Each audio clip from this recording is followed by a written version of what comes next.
तो ये होगी डेथ परेड की फाइनल वीडियो, जहां हम बचे हुए 3 एपिसोड्स के साथ साथ ढेर सारी थियरीज पे बातें करेंगे। अगर आपने डेथ परेड पे मेरी पिछली 2 वीडियोस नहीं देख रखी है तो उसका लिंक मैं डिस्क्रिप्शन और पिन कमेंट दोनों में छोड़ दूंगा। साथ ही अगर ये वीडियो आपको पसंद आती है तो इसे लाइक और हमारे चैनल को सब्सक्राइब भी जरूर कीजिएगा। So now with that said, let's roll the intro.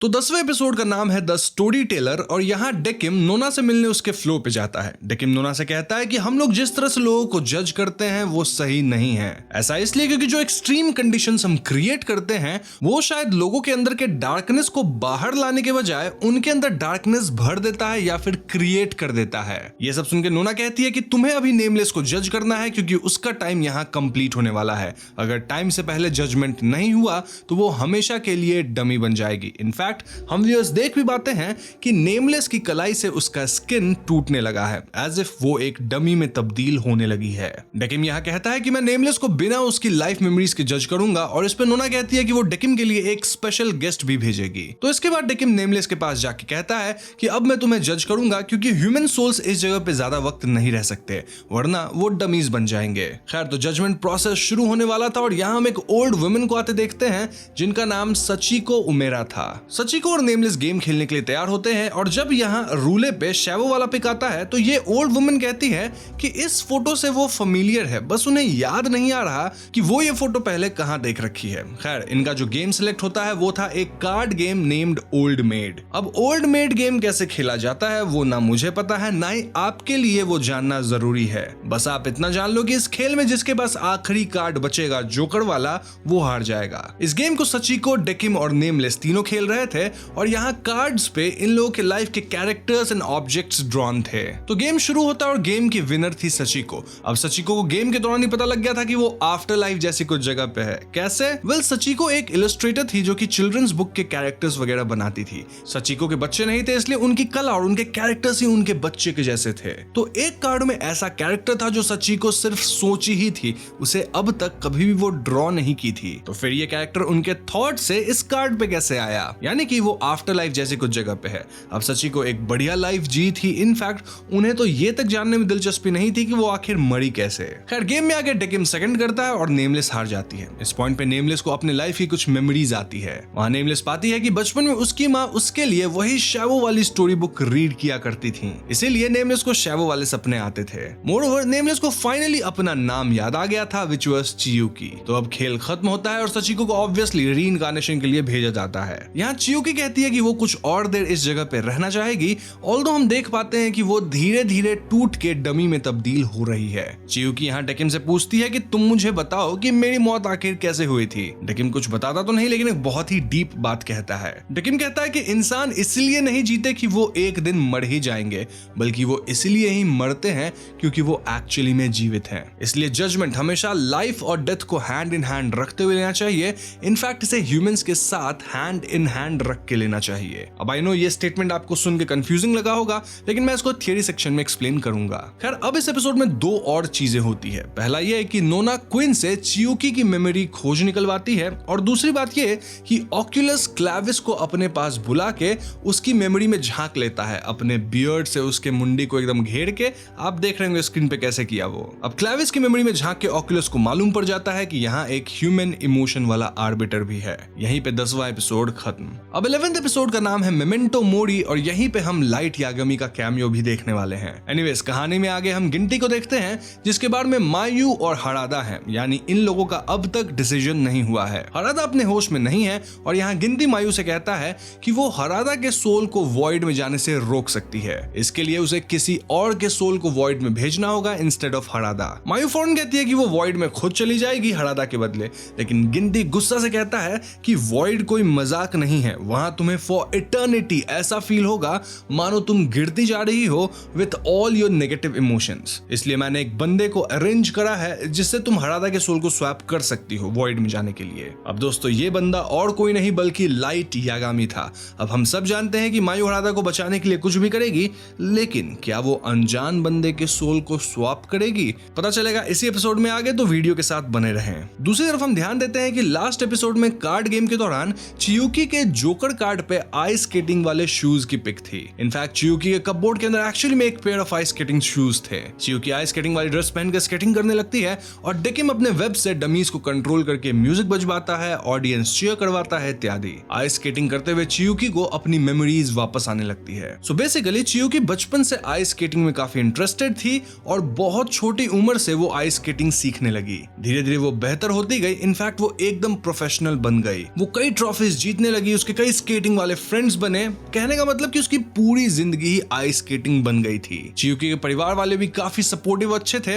In fact चियुकी का मोस्टली एक बॉयफ्रेंड भी था। चियुकी की लाइफ एकदम सेट थी अंटिल एक दिन स्केटिंग के दौरान वो अपने नी को हर्ट कर लेती है। चेकअप वगैरह के बाद चियुकी को पता लगता है कि अपनी इंजरी की वजह से वो दोबारा कभी भी आइस स्केटिंग नहीं कर पाएगी। इस बात से चियुकी एकदम टूट जाती है और नम हो जाती है। सभी उसके चाहने वाले चियुकी को समझाते हैं कि लाइफ गोज ऑन, तुम इन सबको भूल के आगे बढ़ो, लेकिन चियुकी किसी की बात नहीं समझती। वो एकदम डिप्रेस्ड हो गई थी क्योंकि उसकी पूरी दुनिया ही स्केटिंग थी और ऐसे में वो एक दिन खुद को मार ली। अब आफ्टर लाइफ में चियुकी रियलाइज कर रही थी कि स्केटिंग तो उसकी जिंदगी का बस एक हिस्सा था। बस इतने के लिए उसे इतना बड़ा कदम नहीं उठाना चाहिए था। चियुकी के इतने सारे दोस्त थे स्केटिंग वाले, इतनी प्यारी सी फैमिली थी एंड मच मोर, लेकिन वो उन सब को सोचे बिना इतना गलत कदम उठाई। हम देख पाते हैं कि चियुकी का शरीर धीरे धीरे डमी में तब्दील हो रहा था और उसका वो एक नी भी डमी जैसा बन गया था। डेकिम यहाँ चियुकी के इमोशंस को समझने की कोशिश कर रहा था और वो ये भी कहता है कि आई एम ग्लैड कि मैं तुमसे मिला।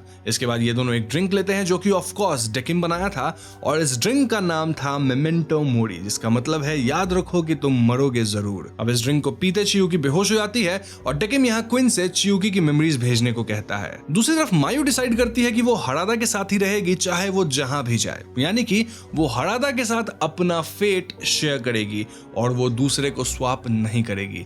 ऐसे में गिनती इन दोनों को वॉइड में भेज देता है और हम देखते हैं कि कैसे इनके सोल्स वॉइड में जा चुके हैं और इनके शरीर की जगह बस डमीज बचे हैं। पोस्ट क्रेडिट सीन में ऑकुलस नोना से मिलने आया है और वो अच्छे मूड में नहीं दिख रहा। यहीं पे 11वां एपिसोड खत्म। नाउ फाइनली हम डेथ परेड के फाइनल एपिसोड पे आ गए हैं जिसका नाम है टूर। इस एपिसोड के स्टार्ट में ऑकुलस टॉप फ्लोर पे अपने लोटस वाले बियर्ड से नोना की मेमोरीज देखने की कोशिश करता है, लेकिन नोना इसे डॉज करती है। नोना का कहना था कि आर्बिटर्स सिर्फ डमीज नहीं है, उन्हें ह्यूमन इमोशंस के साथ होना चाहिए और फिर जज करना चाहिए। लेकिन ऑकुलस का कहना था कि हम सब डमीज हैं इंक्लूडिंग मी, तो ये सब जो तुम कर रही हो इसका कोई फायदा नहीं होगा and you will see that soon. ये कह के ऑकुलस वहां से निकल लेता है। दूसरी तरफ डेकिम को चियुकी की मेमोरीज मिल चुकी है और वो चियुकी को लेकर लोएस्ट लेवल पे जाने लगता है। हम देख पाते हैं कि लोवेस्ट लेवल का स्विच विजिबल नहीं था जो कि क्लैविस के एक की से ही इनेबल होता था। आगे हम देख पाते हैं कि डेकिम एक्चुअली में चियुकी को उसके पुराने घर ले आया था और यहाँ हम उन डॉल्स को भी देखते हैं जो कि चियुकी की मम्मी बचपन में उसके लिए बनाई थी।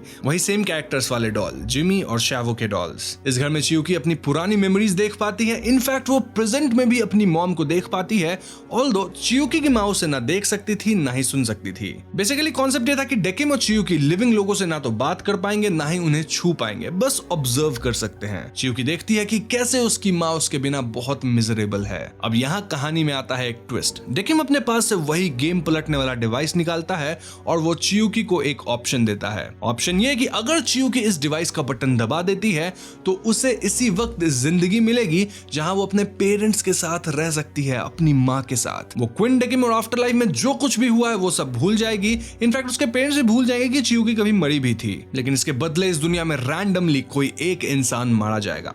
ऐसे भी हर घंटे 7000 लोग मरते ही हैं, तो ये कोई बड़ी बात नहीं होनी चाहिए चियुकी के लिए। और हाँ, एक जो रैंडम इंसान मरेगा उसमें चियुकी के फैमिली वालों के मरने की प्रोबेबिलिटी ऑलमोस्ट 0 है, क्योंकि 7 बिलियन से भी ज्यादा लोग हैं इस दुनिया में और उन सब में से कोई रैंडमली चुना जाएगा मरने के लिए। तो चियुकी के परिवार वालों के मरने की प्रोबेबिलिटी आप खुद कैलकुलेट कर सकते हैं कितना कम है। चियुकी यहाँ अपने मॉम को सफर करते देख पा रही थी और उसके लिए ये डिसीजन लेना मुश्किल मुश्किल हो रहा था। वो ऑलमोस्ट सोच लेती है कि वो वापस जिंदा होना चाहती है। इनफैक्ट वो बटन पे अपनी उंगली रख भी देती है। बट देन चियुकी को वो सब लोग याद आते हैं जिन्हें वो क्विन डेकिम में देखी थी। वो रियलाइज करती है कि हर एक इंसान को किसी न किसी के लिए इमोशंस होते हैं और वो इस तरह से रैंडमली भी किसी की जिंदगी ट्रेड नहीं कर सकती, क्योंकि जिसकी भी जिंदगी ट्रेड होगी उसके भी तो कोई चाहने वाले होंगे जो उसे मिस करेंगे। सो फाइनली चियुकी डिसाइडेड कि वो वापस जिंदा नहीं होना चाहती। यहाँ सीन काफी इमोशनल हो जाता है, जहाँ डेकिम भी काफी इमोशनल था। वो दर्द में चिल्लाने लगता है और हम पहली बार उसे रोते देखते हैं।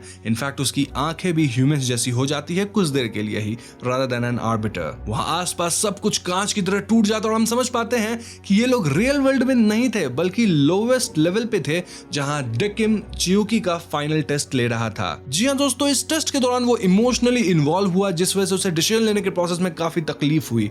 But this was a fair test. डेकिम यहाँ चियुकी से सॉरी कहता है क्योंकि वो चियुकी को डिसीव किया, लेकिन चियुकी बुरा नहीं मानी थी। वहीं दूसरी तरफ हम देख पाते हैं कि ऑक्यूलस और नोना इन्हें मॉनिटर कर रहे थे और नोना वाज इम्प्रेस्ड। वो कहती है कि ह्यूमंस पे जजमेंट पास करने के लिए पहले उनके इमोशंस और सफरिंग्स को समझना बहुत जरूरी है। हम अभी वाले प्रोसेस से उन पे फालतू स्ट्रेस डाल के रैंडम डिसीजन नहीं ले सकते। वहीं ऑक्यूलस कहता है कि ऐसा करने से आर्बिटर्स को तकलीफ होती है। डेकिम को ही ले लो, वो देखो कितने दर्द में है। डेकिम को खुद भी तो चियुकी के केस में कितना तकलीफ हो रहा था। जीते वही हैं जिनको आगे चल के मरना होता है, राइट? लेकिन अगर तुम जिंदा ही नहीं हो तो मरोगे भी नहीं। कहने का तात्पर्य यह कि भले आर्बिटर्स में इमोशंस आ जाए, लेकिन है तो वो डमीज ही ना, वो ह्यूमंस नहीं है, यानी वो जीवित नहीं है और इसीलिए वो मर भी नहीं सकते। नोना फिर जवाब देती है कि जीना सिर्फ जीवित होने को नहीं कहते, बल्कि it's about living in the present. दूसरी तरफ डेकिम बताता है कि इस लोएस्ट फ्लो पे डमीज को डंप किया जाता है और यहाँ यूजुअली किसी को भी अलाउ नहीं किया जाता। इसके बाद डेकिम अपना डिसीजन देता है चियुकी के लिए, विच ऑब्वियसली वाज रीइंकार्नेशन। जाने से पहले डेकिम कहता है कि वो एक बढ़िया आर्बिटर बनना चाहता है और चियुकी उसे कहती है कि थोड़ा स्माइल भी करा करो उसके लिए। इसके बाद हमें शॉर्टली गिनती को दिखाया जाता है जो कि मायू का एक पॉट जैसा डॉल बनाता है, डिपिक्टिंग कि जिन लोगों को वो पसंद करता है शायद वो उनकी ऐसे पॉट वाले डॉल्स बनाता है, जैसे डेकिम मैनिक्विन्स बना लेता है। वहीं नोना और उसके इंफॉर्मेशन ब्यूरो वाले फ्रेंड्स डिस्कस कर रहे हैं कि अब आगे सिस्टम कैसा रहेगा। क्या आर्बिटर्स के अंदर ह्यूमन इमोशंस होगा? नोना कुछ क्लियर जवाब तो नहीं देती, लेकिन हम समझ पाते हैं कि इस चेंज को आने में काफी वक्त लगेगा या शायद हो भी ना पाए ये चेंज। मोरओवर ऑक्यूलस की नजर अब नोना पे है। यहाँ नोना हमें फिर से आर्बिटर के 3 रूल्स बताती है जो कि मैंने आपको पिछली वीडियो में बता रखा है, लेकिन ऑक्यूलस यहाँ चौथा रूल ऐड करता है कि आर्बिटर्स ह्यूमंस के साथ हैंड इन हैंड काम नहीं कर सकते डिसीजंस लेने के लिए, वरना वो आर्बिटर बर्बाद हो जाएगा। दिस क्लियरली शोज कि ऑक्यूलस अब भी नोना के अगेंस्ट है और आफ्टर लाइफ मोस्टली पहले जैसा ही चलेगा, ऑल्दो नोना चेंज लाने की कोशिश जरूर करेगी। एपिसोड के लास्ट में हम फिर से 2 गेस्ट्स को क्विन डेकिम आते देखते हैं और डेकिम हल्के से स्माइल के साथ उनका स्वागत करता है। हम ये भी देख पाते हैं कि इस बार में अब चियुकी की भी मैनिक्विन है। यहीं पे आखिरी एपिसोड भी खत्म हो जाता है। तो दोस्तों ये थी डेथ परेड की कंप्लीट एक्सप्लेनेशन और अब हम इस सीरीज के कुछ डीप थ्योरीज पे बात कर लेते हैं। देखो, इस सीरीज में हमें यही बताया गया है कि कैसे ह्यूमंस को अपने लाइफ को वैल्यू करना चाहिए। मोस्ट इंपॉर्टेंटली हमें प्रेजेंट में जीना चाहिए, क्योंकि इसी से हम अपनी जिंदगी को ढंग से जी पाएंगे। इसके अलावा हमारी जिंदगी से कई लोग जुड़े होते हैं और हमें इस बात को भी फैक्टर इन करना चाहिए कोई भी गलत कदम उठाने से पहले। अब अगर आप रोमन माइथोलॉजी में झांकेंगे तो आपको पता लगेगा कि वहां 3 पास गॉड्स का जिक्र है। उनमें से एक का नाम है Decima, which means fate. Then एक है goddess Nona, who is responsible for pregnancy, और फाइनली मोटा, जो कि मौत से रिलेटेड है। डेकिमा थ्रेड ऑफ लाइफ को अपने रॉड से मेजर करती थी और वो पॉसिबिलिटीज बताती थी कि एक पर्सन किस फॉर्म में रीइंकार्नेट हो सकता है। देखा जाए तो अपने डेकिम का भी कुछ ऐसा ही काम था ना। तो हाँ, इन कैरेक्टर्स का नामकरण भी बहुत सोच समझ के किया गया है। नोना को भी देखे तो वो भी रोमन माइथोलॉजी से ही है और वो थ्रेड ऑफ लाइफ को स्पिन करती है। नोना मतलब 9th और 9वें महीने में ही तो बच्चे पैदा होते हैं, तो नोना को बुलाया जाता है। अब आप पूछोगे कि थर्ड गॉडेस मोटा का क्या, वो किससे रिजेंबल करती है? वेल, ये तो मैं फिगर आउट नहीं कर पाया, लेकिन शायद उसका कनेक्शन क्विन से हो सकता है, क्योंकि वही इंफॉर्मेशन ब्यूरो में काम करती है। अब क्लाविस एलिवेटर चलाता है और क्लाविस एक लैटिन वर्ड है which means the key. In fact lowest level को अनलॉक करने के लिए क्लाविस एक की का इस्तेमाल करता है जो कि उसके नेम को भी जस्टिफाई करता है। अब लैटिन की बात उठी गई है तो मैं आपको बता दूं कि क्विन डेकिम भी एक लैटिन वर्ड है विच मींस 15 और इनका बार 15वें फ्लोर पे था। इनफैक्ट विजिनिटी का मतलब होता है 20 और इनका बार किस फ्लोर पे था? 20वें फ्लोर पे। तो देख रहे हो कैसे चीजें लिखी गई है, कितना सेंस बनाता है हर कुछ। नाउ अगर ऑक्यूलस की बात की जाए तो ये कैरेक्टर अजीब सा था। आई मीन वो नेक्स्ट टू गॉड था, देन उसका फेशियल हेयर्स लोटस जैसे थे और ऑक्यूलस का जो पावर हम देख पाए थे वो ये कि ऑक्यूलस अपने लोटस हेयर्स को ओपन करके किसी के भी फेस पे लगा देता था जिससे वो उनकी मेमोरीज पढ़ सके। इस प्रोसेस के बाद आर्बिटर्स भूल भी जाते थे कि ऑक्यूलस उनके साथ ऐसा कुछ किया है। अब हम अगर अपने ही कल्चर में झांके तो लोटस पे हमारे कई देवी देवता होते हैं, उनके कई आर्म्स होते हैं और ऑक्यूलस को भी इंट्रो में वैसा अवतार में दिखाया गया है, I mean with multiple arms. तो इट्स क्वाइट पॉसिबल कि ऑक्यूलस का रिप्रेजेंटेशन हमारे कल्चर से उठाया गया है, ऑल्दो किस गॉड से उठाया गया है ये मैं क्लियरली नहीं बता सकता।